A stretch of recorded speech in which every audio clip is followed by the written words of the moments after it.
Hi dears, അപ്പോൾ ഒന്ന് reference തന്നിട്ട് ചെയ്തിട്ടുള്ള ഒരു ഫീഡിങ് കുർത്തിയാണ് നോക്കുന്നത്. 2 മീറ്ററിലാണ് ചെയ്തിട്ടുള്ളത്.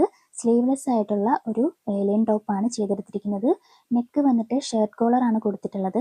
അതുപോലെ തന്നെ ഫ്രണ്ട് പാർട്ടിലേക്ക് താഴെ വശം വരെയും ഓപ്പൺ കൊടുത്തിട്ട് യോക്കിൻ്റെ പോർഷൻ വരെ മാത്രം ഓപ്പൺ ചെയ്യാൻ പാകത്തിന് ബാക്കി ക്ലോസ് ചെയ്തെടുത്തിട്ടുണ്ട്. ഈ ഒരു ഭാഗത്തേക്ക് പ്രസ് ബട്ടൺ ആണ് വെച്ചെടുത്തിരിക്കുന്നത്. അതുപോലെ തന്നെ നമ്മൾ ഈ ഒരു ഓപ്പൺ കൊടുത്ത ഭാഗത്തേക്ക് നമ്മുടെ സെയിം മെറ്റീരിയൽ വെച്ചിട്ട് തന്നെ പോട്ട്ലി ബട്ടൺ ഒന്ന് മേക്ക് ചെയ്തിട്ടുണ്ട്. അതിനുശേഷം താഴ്വശം വരെയും ആ ഒരു പോട്ട്ലി ബട്ടണും കൂടി ഒന്ന് സ്റ്റിച്ച് ചെയ്തെടുത്തിരിക്കുകയാണ്. അപ്പോൾ നമ്മുടെ റെഫറൻസ് പിക്ചറിൽ ആ ഒരു ബോട്ടം ഭാഗത്തേക്ക് ചെറിയ രീതിയിൽ ഒരു ഓപ്പൺ കൊടുത്തിട്ടുണ്ടായിരുന്നു. അപ്പോൾ കസ്റ്റമറിന് അത് വേണ്ടാന്ന് പറഞ്ഞതുകൊണ്ട് ആ ഒരു ഭാഗം വരെയും നമ്മളൊന്ന് ക്ലോസ് ചെയ്തെടുത്തിരിക്കുകയാണ്. അതുപോലെ തന്നെ നമ്മുടെ റെഫറൻസ് പിക്ചറിൽ ആ ഒരു യോക്ക് പാർട്ടും സ്കേർട്ട് പാർട്ടും ജോയിൻ ചെയ്യുന്ന രീതിയിലായിരുന്നു ഉണ്ടായിരുന്നത്.